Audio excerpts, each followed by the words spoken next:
The next report we're going to talk about is the series performance report, which you can find from the author analytics menu item, and it's series performance.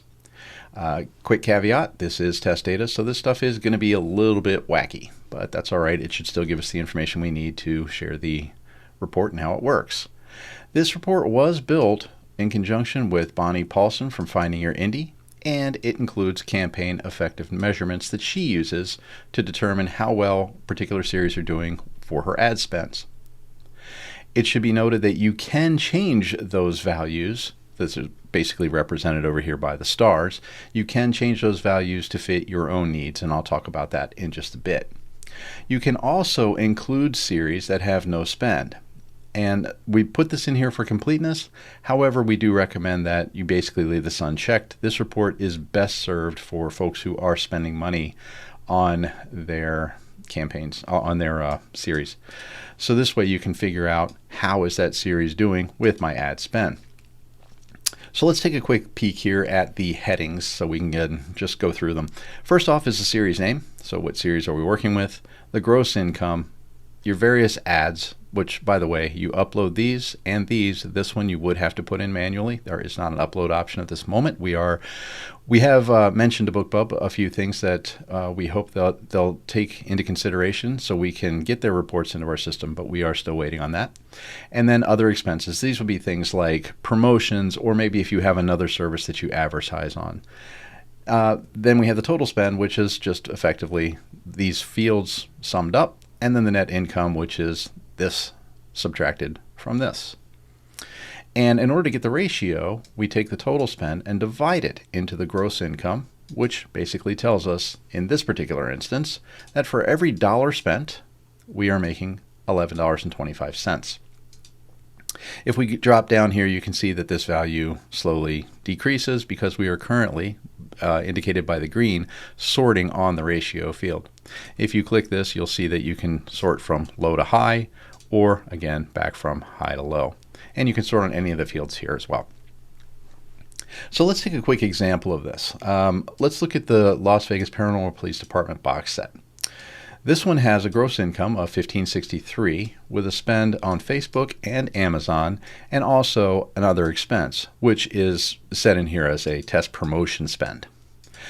For, I believe, Bargain Booksy is the value that we use for that. And then what we have here is a total spend of $661. So we basically take this value, the gross, subtract that, and we end up with a $900 net income. And we're also looking at, for every dollar spent, we made $2.36. Now this is based on last month's data. So if we went to this month, we'd see a different value proposition for all of these, and so on, this year, etc. Let's stick with last month because it's got a pretty good range of stars here.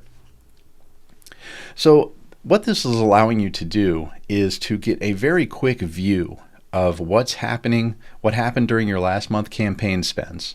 Just an overview of the picture to say, you know what?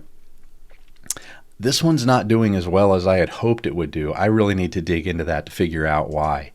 This one's doing marginal. This one's doing not too bad, but again, I'm only getting 1 star on this.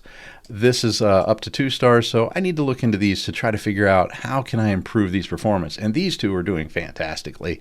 Maybe you look into this and say, how can I make this even better, and so on, of course. But obviously, you can see where your trouble spots are right off the bat. Now, speaking of these stars, I want to bring in the campaign effectiveness measurements. These stars are based upon what Bonnie uses in order to determine is something working to the level she wants it to work to or not. And she does have a little bit of an aggressive strategy with how she does things. And I think that's great. Personally, I prefer to go with what she's doing for her effective measurements because I'd like to see this up to 4 or 5 stars on this particular one as well, and so on. And if I see anything at 1, even if it is doing, $1.50, that's not horrible, but I'd like to see that. How can I get that to the 2-star level, to the 3-star level, and so on, and graduate these up, and so on. And I might even look at this one and say, I've tried for 4 months and I just cannot seem to get this one going. Maybe it would be better off to take this money and apply it somewhere else in the system or into another series of mine. So this is a great way for you to visually see it. Now, you may not want to be as aggressive as Bonnie. And so what you can do is you can come in here, click on this link, and decide how aggressive do you want to be. So instead of saying, in order to get 2 stars, I need to have a value of at least $1.75 for every dollar spent, up to $2.50. This is, by the way, not inclusive, so it's really $1.75 up to $2.49 inclusive. So you might say, I'm going to drop this down to $1.25 because I'll be happy with that. If you do, then this value is going to drop as well, as you'll see. So if I go like that, that now drops to $1.25. And now you can save this out and say, I want to start seeing 2 stars for a wider range. Okay, so if we went ahead and save this, then now we're seeing, the $1.25 up, and up is now worth 2 stars. Okay, but anything under that was still at the 1-star value. You could even go to the 3-star range and do basically the same thing. So if you decide I'm going to make this, be $2 instead. So now this is $1.25 up to $2. And so at that point, what we should see, well, actually, no, we would have to lower this, I guess, a little bit more if we want to see 3 stars come in for this particular value right here, and for this, frankly. Then we want to see those go up. We would do this down to $1.75. And if we save that out, now what we're seeing is we have 2 stars, 2 stars, and then now we're okay with this one being a 3-star value, is what we've said in our custom defaults. So now we're having these, all the way to there, and then you might say, well, hey, anything over $2, I want to show as 4 stars. That's fine. You can do that as well. So you come in here, and you basically would drop this down to, let's say $2.25.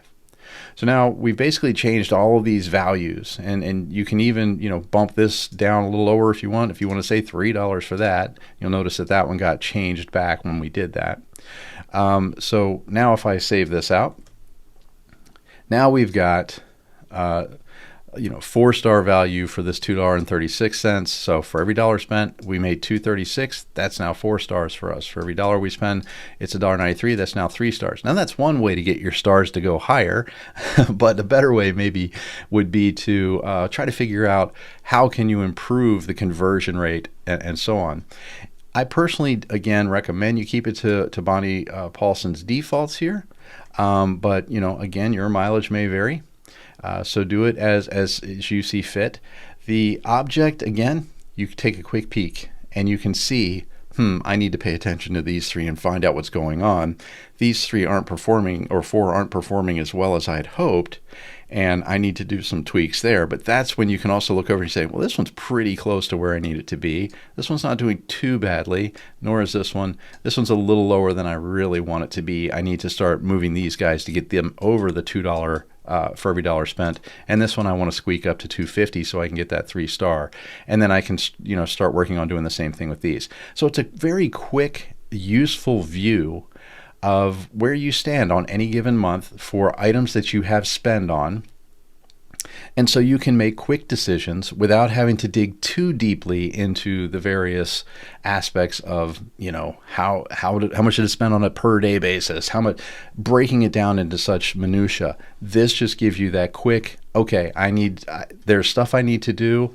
These are the items I need to work with. And maybe then you dig a little bit deeper on the ones that need the help. Whereas as opposed to digging really deep to try to find this basic information right off the bat. And so we find this series performance report very, very useful for quick views. And we honestly do make some decisions based upon what we see with this data on our own books. Do keep in mind that it is the sole responsibility of each author to verify all data and also to make those spending decisions accordingly. We're not saying that you should only use this data to make those decisions. Again, though, your mileage may vary.